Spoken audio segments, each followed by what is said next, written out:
हम इस वक्त लद्दाख में हैं और हमारे साथ बात करने के लिए खास मेहमान हैं।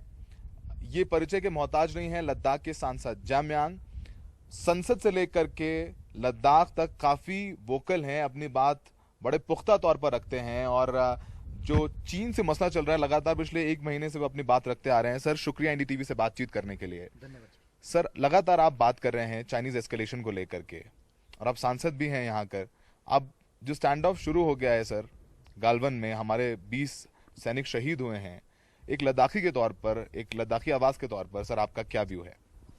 मैं सबसे पहले तो जो देश के लिए जिन्होंने अपने जान को निछावर करके जो शहादत दी, उन बहादुर सिपाहियों को पूरे देशवासियों की ओर से और विशेष रूप से लद्दाख के निवासियों की ओर से श्रद्धांजलि अर्पित करता हूं और उनके पूरे परिवारों को और उनके रिश्तेदारों को, सभी यारी दोस्तों को मैं कंडोलेंस ऑफर करता हूं।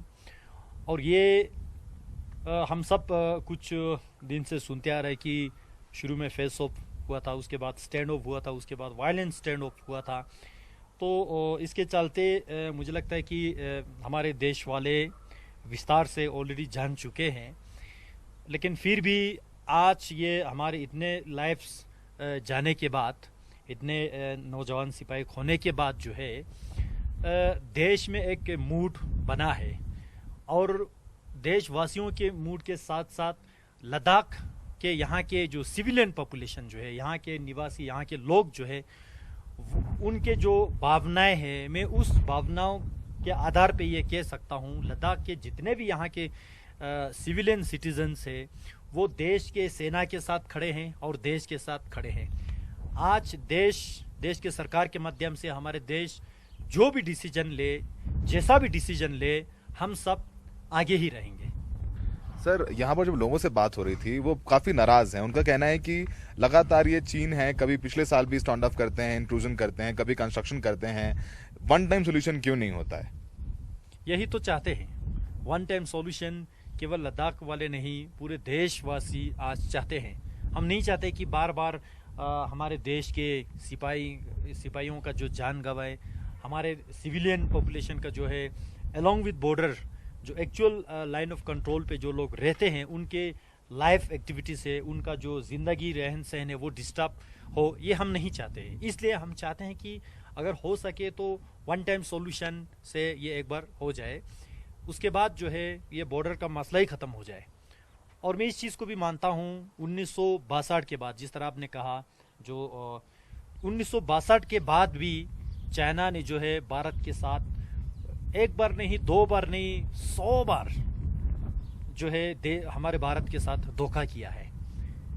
1962 की इंडोसिनो वार में 37,244 स्क्वायर किलोमीटर का जो अक्साई चीन, जिसको आज उस जो भूगोलिक क्षेत्र को अक्साई चीन के नाम से जाने जाते हैं, लेकिन मेरा तो ये भी आपत्ति है कि इसको अक्साई चीन क्यों बोलते हैं।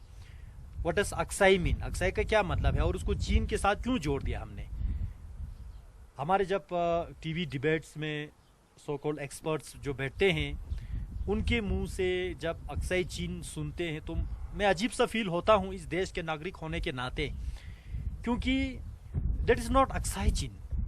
वो जो है चाइना ऑक्युपाइड इंडियन टेरिटोरी है, चाइना ऑक्युपाइड लद्दाख है। जिस तरह हम पाकिस्तान ऑक्युपाइड कश्मीर कहते हैं, आज पाकिस्तान ऑक्युपाइड लद्दाख कहते हैं, उसी तरह 37,244 स्क्वायर किलोमीटर जो है चाइना ऑक्युपाइड लद्दाख है। और ये काराकोरम के पीछे, आप ये जो पीछे का पहाड़ देख रहे हो, ये खरदोंगला टॉप है, इसके पीछे जो है काराकोरम रेंज है, उसके पीछे जो शक्सगम वैली है, पाकिस्तान ने चाइना को 5,000 स्क्वायर किलोमीटर का जो शक्सगम वैली दिया है, वो भी इंडियन टेरिटोरी है, चाइना ऑक्युपाइड इंडियन टेरिटोरी है। तो ये सारा जो है हमारा भूगोलिक क्षेत्र है, ये भारत सरकार का है, ये भारत देश का है और ये लद्दाख का पार्ट है। तो इस पे हमारा क्लेम जो है, मैं समझता हूँ हमेशा रहना चाहिए, क्योंकि ये हमारा है।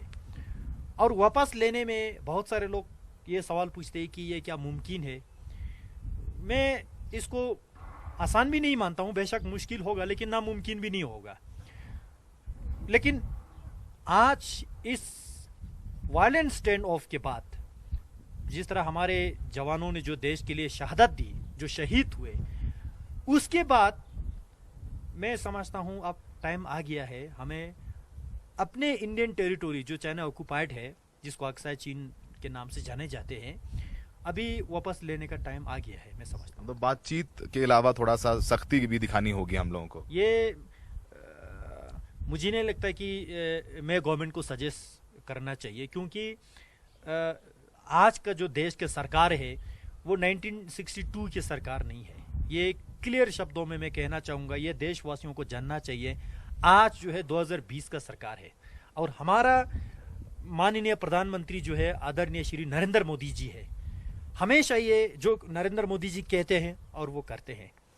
मैं एक चीज़ ये भी बताना चाहूँगा, हाल ही में जो पाकिस्तान के साथ जो पिछले सालों में जो हुआ था,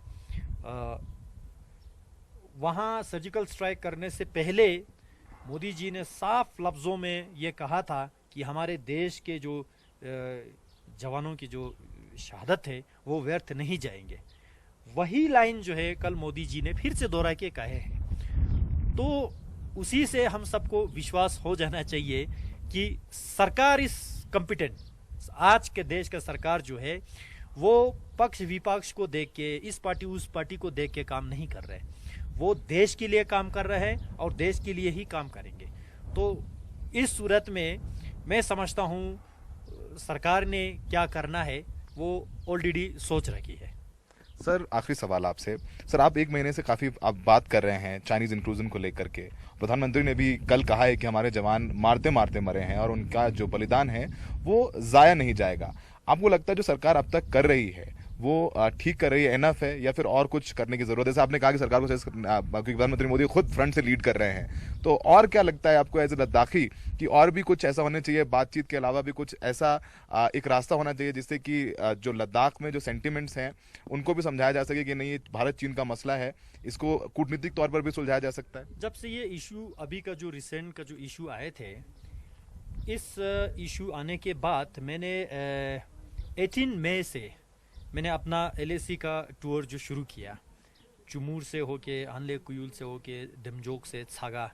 फिर उसका नेक्स्ट फेज जो है मैंने इस 4, 5, 6 तारीख को इस तरफ के LAC जो आज मीडिया में जो बहुत चर्चित है, वहाँ से मैंने 4 पोस्ट तक मैं गया हूँ, थकुंग पोस्ट तक भी मैं गया हूँ और देश के जो सिपाहियों से भी मैं मिला हूँ और वहाँ रहने वाले सिविलियन पॉपुलेशन जो मेरे कॉन्स्टिट्यूएंसी का एक पार्ट है, मैं सबसे मिल के आया हूँ।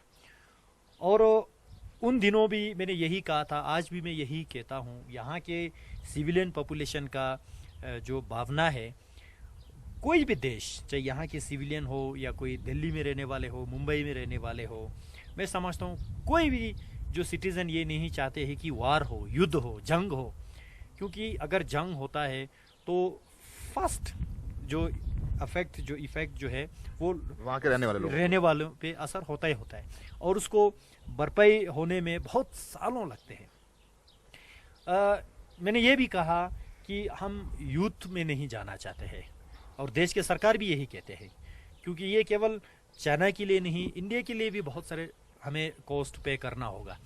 लेकिन साथ ही साथ हमने ये भी कहा और आज भी कहते हैं, लद्दाख के किसी को भी आप माइक लगा के पूछ लीजिए, ये कहते हैं कि देश जो भी फैसला लेंगे हम उसी फैसले के साथ, हम देश के साथ, पहले भी हम भारत माता की जय करते थे, आज भी हम करते हैं और फ्यूचर में भी, भविष्य में भी हम वही करेंगे।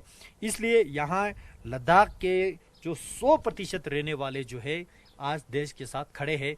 इस जो वायलेंस स्टैंड ऑफ के बाद देश जो है सरकार के माध्यम से कुछ भी निर्णय ले, हम सरकार के साथ खड़े हैं। सख्त निर्णय की सरकार, सख्त निर्णय के साथ हम खड़े हैं। जामयांग जो कि हर सवाल का बहुत अपने तरीके से जवाब देते हैं और खुल के जवाब देते हैं, उनका यही कहना है कि वो लगातार टूर कर रहे हैं, लोगों में यहाँ पर रोष है और वो भी कह रहे हैं कि वन टाइम सोल्यूशन होना चाहिए। और वो ये भी साथ में कह रहे हैं कि जो भी फैसला लेगी से सरकार प्रधानमंत्री मोदी के नेतृत्व में, वो उसके साथ में है और लद्दाखियों का सेंटिमेंट भी यही है कि वो सेना और सरकार का साथ देना चाहते हैं। सर, बहुत बहुत शुक्रिया NDTV से बात करने के लिए।